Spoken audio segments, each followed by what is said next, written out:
آپ تصور کریں کہ اگر ایک شخص اپنی جائیداد کا 50% حصہ زبانی ہبہ کر دے اور بعد میں اس ہبہ کی بیس پہ جس کو یہ گفٹ کیا گیا اس کے نام انتقال بھی درج ہو جائے، چند سالوں بعد اچانک وہی شخص کہے کہ میں نے تو کبھی ہبہ کیا ہی نہیں، پھر وہی زمین اپنی بیوی کے نام رجسٹرڈ ہبہ کر، اب سوال یہ پیدا ہوتا ہے کہ اصل مالک کون ہو؟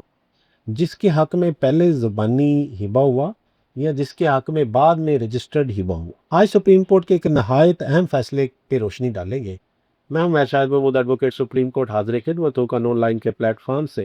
آپ سے گزارش یہ ہے کہ ویڈیو کے آغاز سے پہلے اگر ابھی تک آپ نے ہمارا چینل سبسکرائب نہیں کیا تو چینل کو سبسکرائب کر دیں اور بیل آئیکن پریس کر دیں تاکہ اس طرح کی لیٹسٹ جتنی بھی ویڈیو ہم بناتے ہیں وہ آپ تک ٹائملی پہنچ سکیں۔ اب اس کیس کے کچھ پس منظر پہ ہم نظر ڈالتے ہیں۔ پاکستان میں اکثر لوگ سمجھتے ہیں کہ جب تک رجسٹرڈ گفٹ ڈیڈ نہ ہو ہبہ قانونی نہیں ہے، حالانکہ اسلامی قانون کے مطابق اس زبانی ہبے کی بھی پوری ویلیو ہے اگر اس نے درست قانونی تقاضے پورے کیے۔ لیکن بعد میں اکثر تنازعات اس وقت پیدا ہوتے ہیں جب ڈونر جو گفٹ کر رہا ہے وہ اپنا بیان بدل دیتا ہے اور وہ کہتا ہے کہ یہ جائیداد تو میں نے اس کو گفٹ نہیں دی تھی، اور وہ کسی اور کو گفٹ کر دیتے۔ اسی نوعیت کا یہ مقدمہ ہے اور اس کے حقائق ہم آپ کے سامنے رکھتے ہیں۔ یہ مقدمہ کراچی کی قیمتی جائیداد سے متعلق تھا۔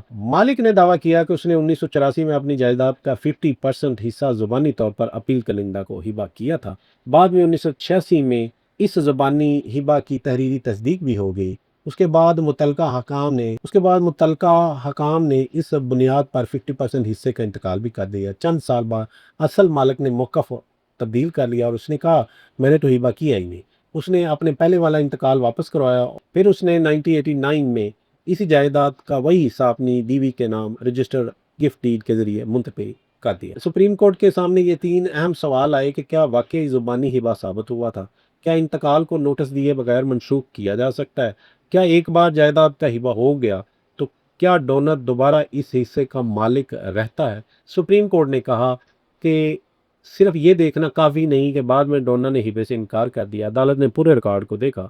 عدالت نے دیکھا کہ زبانی ہبے کی تحریری تصدیق موجود تھی، گواہ موجود تھے، متعلقہ سرکاری ادارے میں انتقال موجود تھا۔ ڈونر نے 1985 میں متعلقہ دفتر کو خط لکھ کر ہبے کی اطلاع بھی دی تھی۔ عدالت نے کہا یہ تمام حالات اس بات کی تائید کرتے ہیں کہ ہبہ واقعی ہوا۔ اب یہ دیکھیں زبانی ہبہ ہے لیکن وہ تحریری ڈاکومنٹ سے، دستاویزی ڈاکومنٹ سے، گواہ سے وہ ثابت ہو رہا ہے۔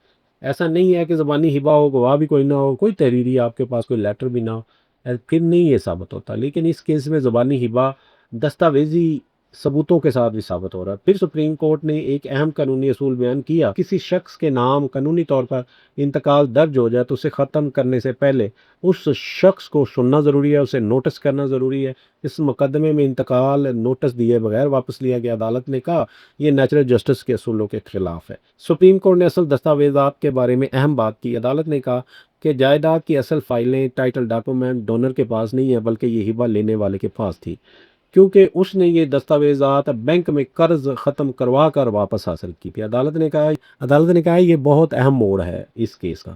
عدالت نے یہ بھی وضع کیا کہ 1989 میں بیوی کے نام رجسٹرڈ گفٹ ڈیڈ بنائی گئی اور اس وقت 50% حصے کا انتقال تو پہلے ہی اپیل کنندہ کے نام پہ موجود تھا، لہٰذا ڈونر اس حصے کا دوبارہ مالک نہیں بن سکتا۔ جو شخص مالک ہی نہ ہو وہ اس حصے کا دوبارہ کسی اور کو منتقل نہیں کر سکتا۔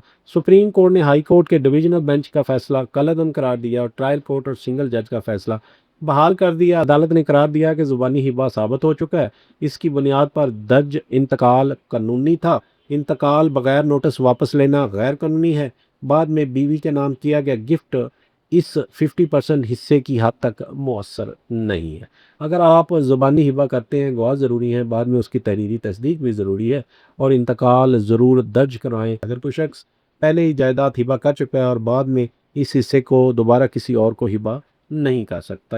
یاد رکھیں کہ زبانی ہبہ پاکستانی قانون میں جائز ہے اگر وہ درست طور پر ثابت ہو سکے۔ رجسٹرڈ ڈاکومنٹ گو کے ایک زیادہ ویلیویبل ہیں۔ کسی بھی انتقال کو منسوخ کرنے سے پہلے اس بندے کو جس کی فیور میں انتقال تھا نوٹس کرنا، اس کو سننا بہت ضروری ہے۔ اصل ٹائٹل دستاویزات ہمیشہ سنبھال کے رکھیں۔ Thank you very much. اللہ حافظ۔